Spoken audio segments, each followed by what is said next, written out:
Good morning. You'll notice that the flag here behind me is at half staff, as are all other flags across the United States per order of President Biden, in remembrance of the Queen of England, the leader of our friends across the pond. If you'll please join me in a moment of silence in remembrance of Queen Elizabeth.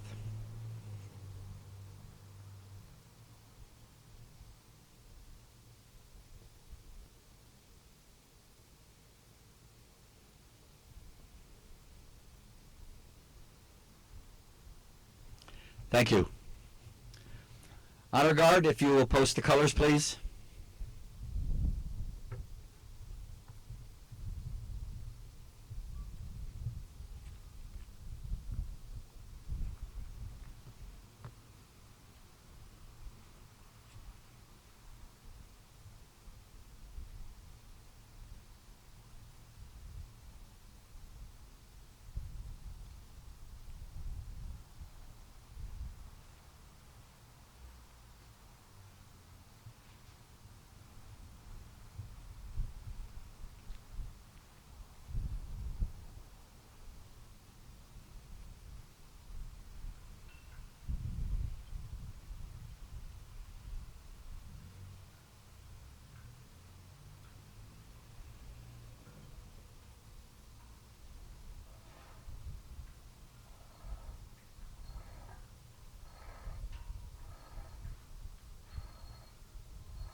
Uniformed personnel, present. Arms.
uniform personnel, present arms. Oh, say, can you see by the dawn's early light what so proudly we hailed at the twilight's last gleaming, whose broad stripes and bright stars through the perilous fight o'er the ramparts we watched were so gallantly streaming, and the rocket's red glare, the bombs bursting in air, gave proof through the night that our flag was still there. Oh, say does that star-spangled banner yet wave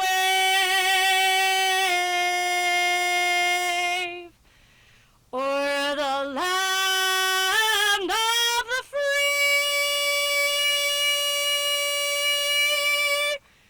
and the home of the brave? Order. Arms.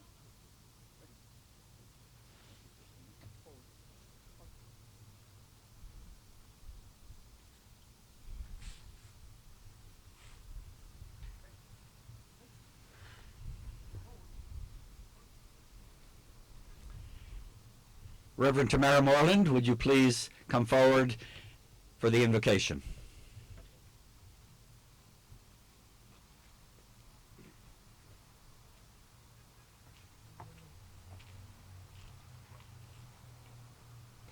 Good morning.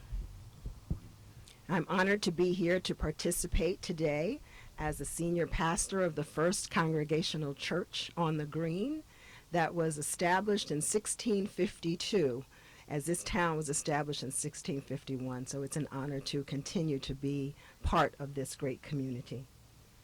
May we take a moment and bow our heads.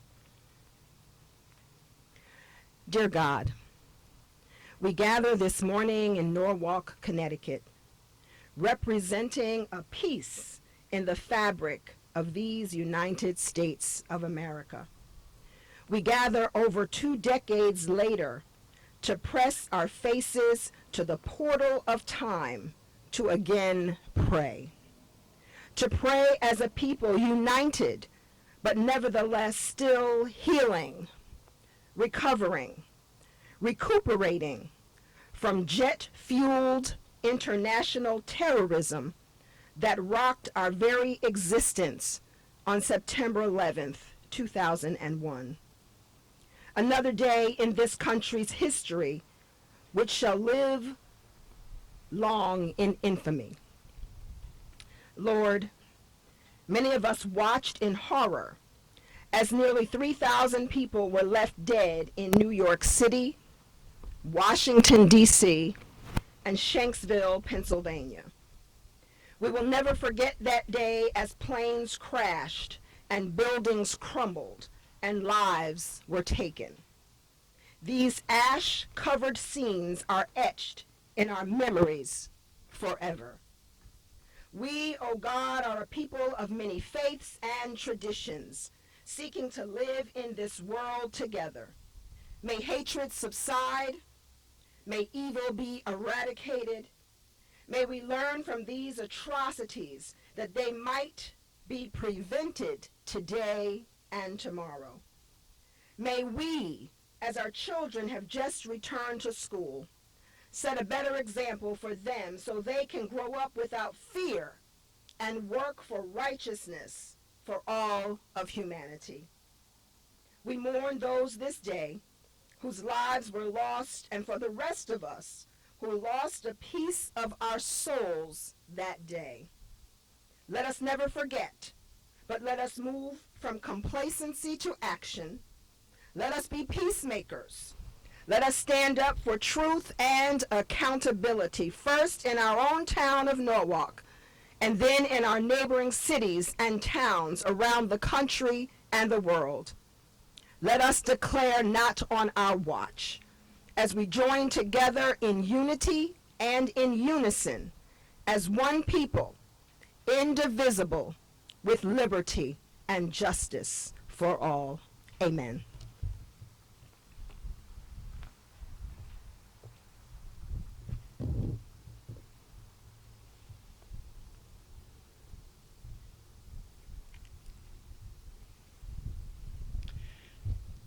It was a morning just about like this morning. We woke up ready to go about our normal day. But little did we know that in a small airport in Portland, Maine, the worst day in American history was about to begin. For that was where 2 of the 19 hijackers departed for a flight to Boston, where ultimately 4 airliners bound for California were hijacked. At 8:46 in the morning, American Airlines flight number 11 crashed into the World Trade Center North Tower. We didn't know. Was it an accident? What was happening? How could this possibly happen? Well, the answer came very quickly. Shortly after that, at 9:03, American Airlines Flight 77 crashed into the South Tower. Firefighters and police officers alike responded. Firefighters entered, police officers entered, in order to try to save those who could be saved. Out of the ash, many other heroes were born. People who returned back into the tower in order to try to save somebody that couldn't come out. By the time all was said and done, 2,977 innocent lives perished that day. The World Trade Center, the Pentagon, and Shanksville, Pennsylvania. 343 of those were firefighters. 71 were police officers, law enforcement officers. All who gave their lives trying to save others. All who ran towards the dangers while others were running out. Many of them knew that they probably wouldn't be coming out of that building. But that did not dissuade them from their sworn duties.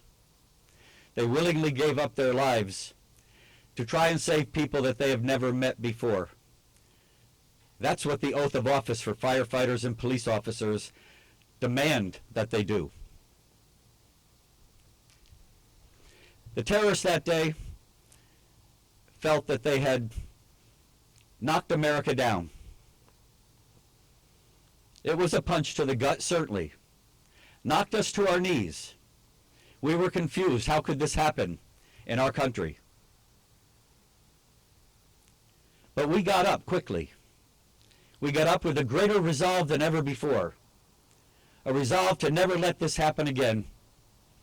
A resolve to end terrorism once and for all. And that's what America is all about. Unity, patriotism, and protecting each other. So, as we remember today, again, let us never forget the 2,977 innocent people that lost their lives that day, including 161 in Connecticut and 14 from Norwalk. May they rest in peace. I would now ask Congressman Himes to step forward with some remarks.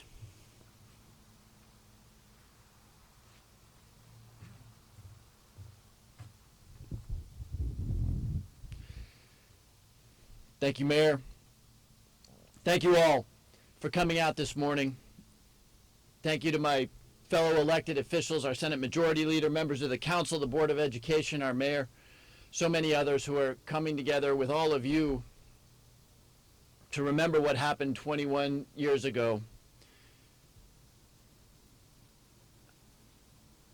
The crowds are thinning out a little bit after 2 decades. This is becoming less a real part of our experiences and more a thing that happened in history. Anybody who goes to school here in Norwalk wasn't alive 21 years ago when we lived through what we lived through. So we have a special responsibility, those of us who went through the horror of 9/11 21 years ago, to not forget at least two things. One that we talk about a lot, one that we don't talk about enough. The first, of course, are the people who were so profoundly affected by what happened starting at 8:46 a.m. 21 years ago. The families who thought, as the mayor said, that this was going to be just an ordinary September day, but who were thrust into a hell that they could not imagine. And these weren't just families. These were people who lived 2 or 3, 4, 5 miles from where we are this morning, with names like Coleman, Fretchett, Barachi. They were our neighbors. They were worried about whether they were going to have time to garden that weekend or go on vacation. These were our neighbors and our friends. And their lives were forever changed 21 years ago. We never forget the first responders, the firefighters, the police officers, the medical personnel who, as the mayor so eloquently said, gave their lives that day. I happened to be with the fire chief of Greenwich yesterday, who 21 years ago was in a station house in New York, and he watched 6 of his friends get into 2 trucks. And then a couple of hours later realized that they were not coming back. And so he finished that day by consoling widows and orphans who never imagined that they would be widows and orphans. And we have a special obligation to thank those men and women who continue to put on the uniforms of our police services and our fire departments and medical services, because unlike what I do, every single day they risk their lives on our behalf. Then there's another category of people, the military, the intelligence professionals, the national security professionals, who have sent a message, including last month, that if you perpetrate injustice and crime on the American people, we will spare no expense and no amount of time will pass, but that we will visit justice upon you. And thousands of Americans have given their lives in that pursuit to send that message to the world. The second thing that we don't talk enough about that we can never forget, and I think we owe this to all of the people that I just mentioned, is what I experienced. My office was 2 blocks away from the World Trade Center on 9/11. I was there a million years ago as an emergency medical technician, so I thought maybe I could actually be of some use that afternoon. Of course, in the end, as anybody who was there will tell you, you were either in or you were out. There wasn't a lot to do other than to stagger around, shocked by the magnitude of the event. So later that afternoon, as I walked up through Manhattan, because of course the subways weren't running, the buses weren't running, I saw something I never imagined, but which I will never forget. New Yorkers aren't known for their warm and fuzzies, but every single block there at St. Vincent Hospital was a line 4 blocks long of New Yorkers standing there offering to give their blood at the hospital. Every block, New Yorkers checking in. Are you okay? Are you doing all right? Is there anything I can do? Can I give you some water? Can I give you some food? I choose to remember that because that is the best of who we are. And I think if we can honor that instinct that we all experienced that dreadful afternoon, we do right by all of those who sacrificed for us. We live in an angry and polarized time right now. Let's not forget that feeling that we all experienced on that horrible day. We're in a world right now where disagreement boils over, where you're not just the opposition, you're the enemy, where disagreement isn't just constructive disagreement, it's treason. That dishonors the feeling that we all had that day. And it plays into the hands of those who attacked us that day.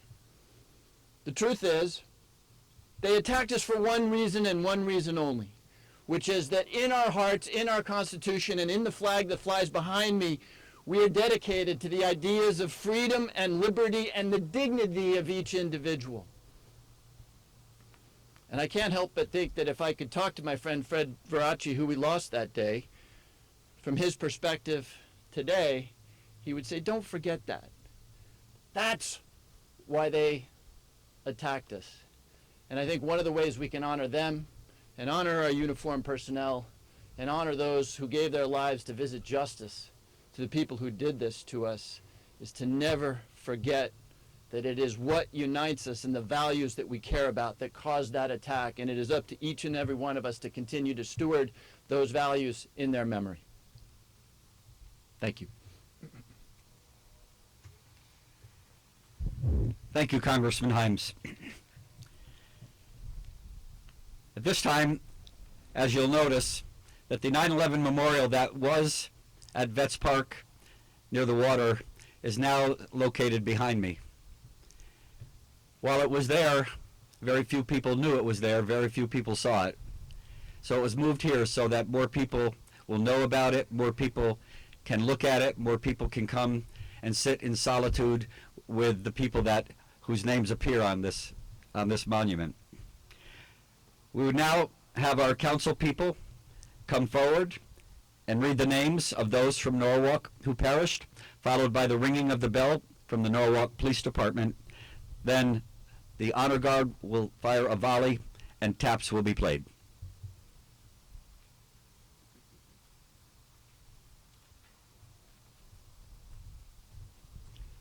Paul Dario Curioli. When Paul wasn't in the bleachers cheering on his teenage son's baseball or football teams, he could typically be found in the garage of his home, knee-deep in a woodworking project. Ronald Gilligan. His young friend wrote, "Ronald was honestly a real genuine guy, more clever than all of us put together." Edward J. Graff III. An outdoorsman at heart, Ed was an accomplished climber and mountaineer and also a sub-3 hour marathoner.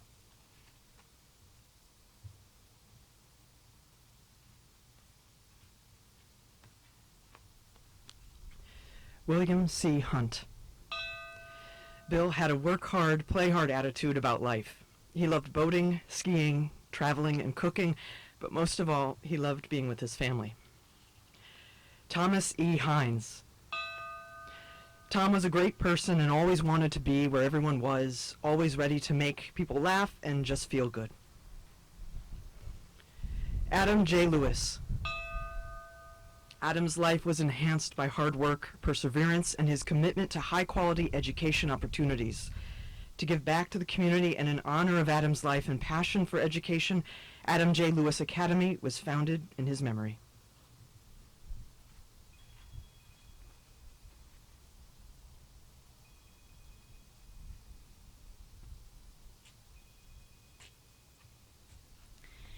Edward Francis Maloney III. Teddy developed a passion for several sports, including ice hockey, lacrosse, and football.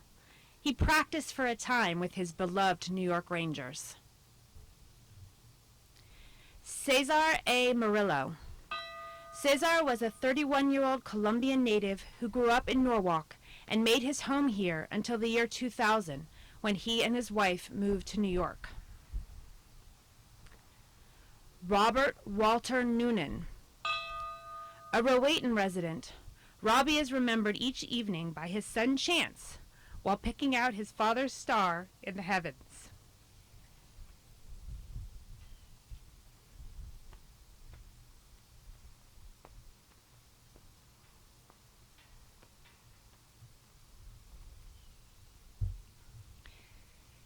James Matthew Patrick had just celebrated his first anniversary with his wife Tara Lynn, and they were expecting their first child, a son.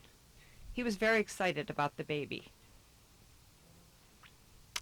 George E. Spencer III, nicknamed Twig.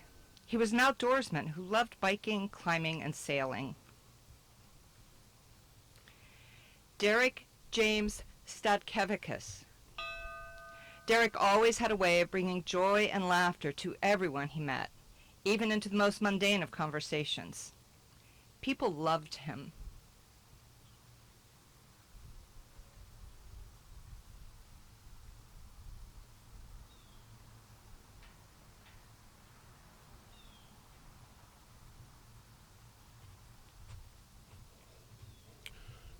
Bradley H.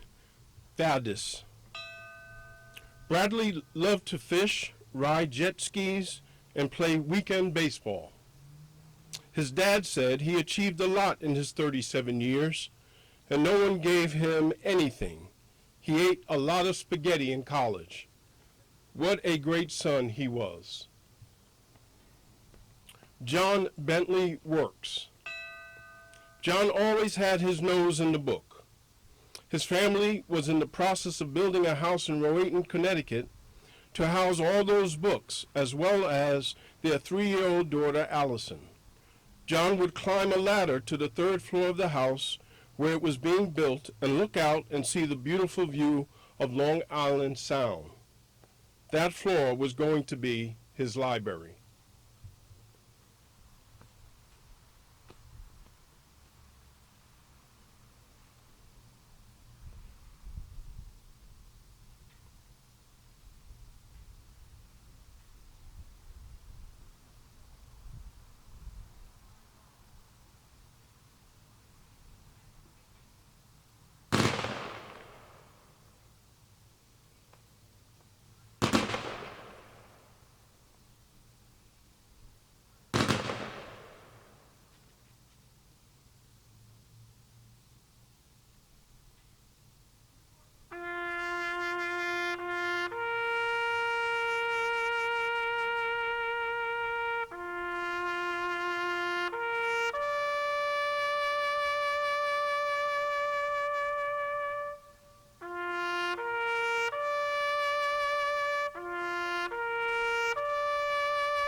We will now have a rendition of the prayer by Mr.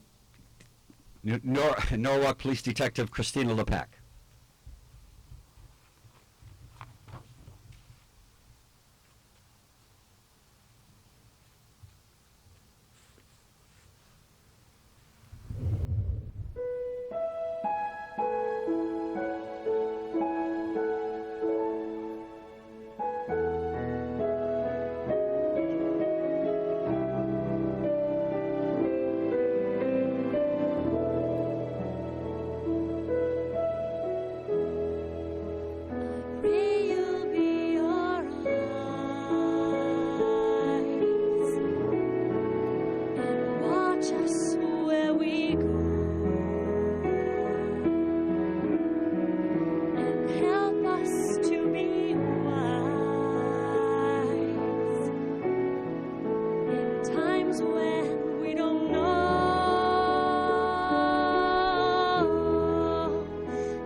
when shadows fill our day.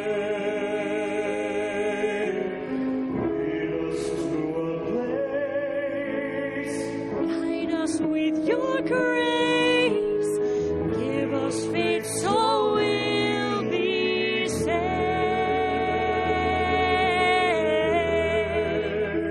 Solano mondo senza più violenza, mondo di giustizia e di speranza, ononia di Allah, Manuel sul vicino, simbolo di pace, di fraternità. La forza che ci dai. We ask that life be kind. And watch us from above. We hope each soul will find another soul to love. Let this be our prayer. Let this be our prayer. Just like every child. Just like every child. Need to find a place. Guide us with your grace. Give us faith so we'll be saved.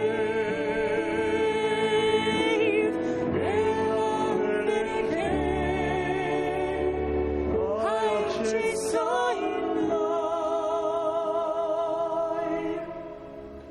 sento che ci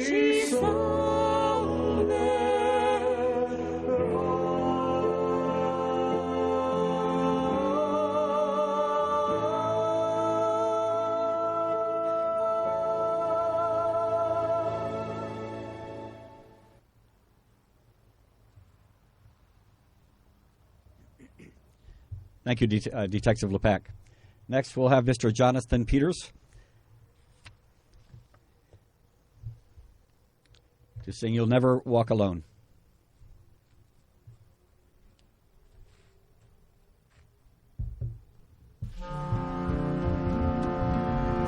When you walk through a storm, hold your head up high. Don't be afraid of the dark. At the end of the storm is a golden sky and the sweet silver song of a lark. Walk on through the wind, walk on through the rain, though your dreams be tossed and blown. Walk on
Before we conclude our ceremony, I think it's fitting and appropriate that we give thanks to our police officers and firefighters who are here.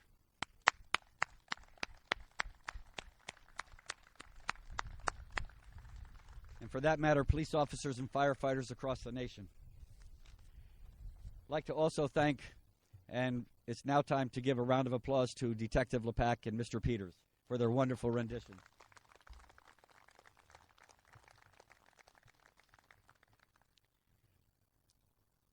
And I want to thank Michelle Matthews, my communications director, who put this all together. And before the closing prayers, I'm sure you'll be pleased to know that I'm going to call Mr. Peters back, and we can all join him in singing God Bless America.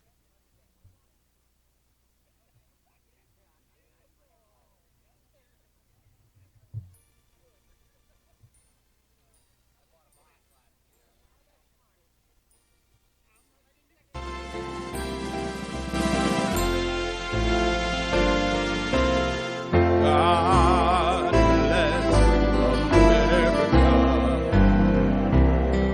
land that I love.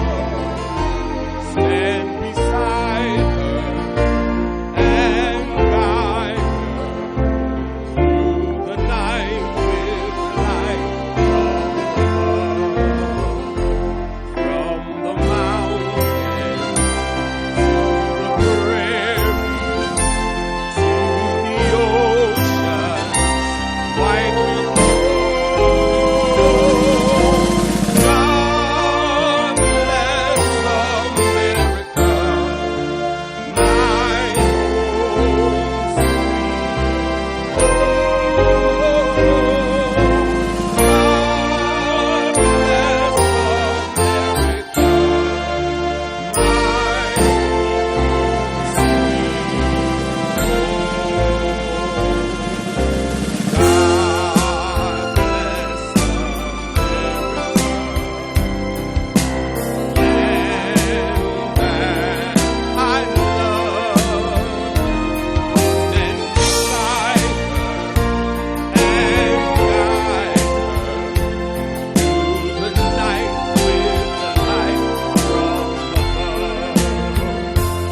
God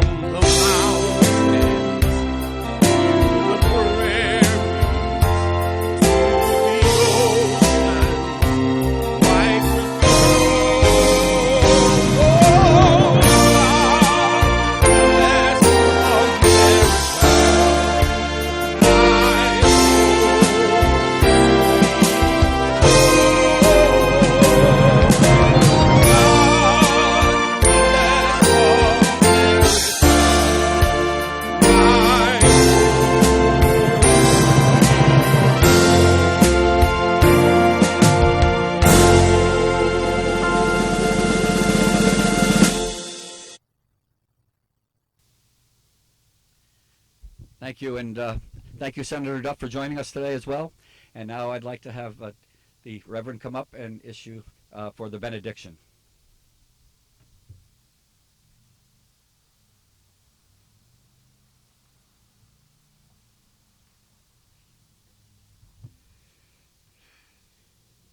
We have done what our God has commanded and expected of us.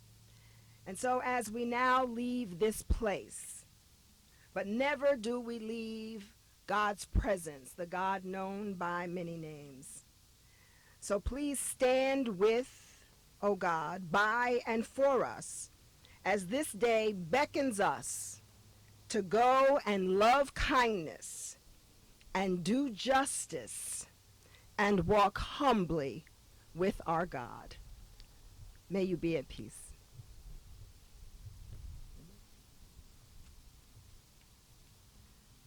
Thank you all for joining us. This concludes the ceremony.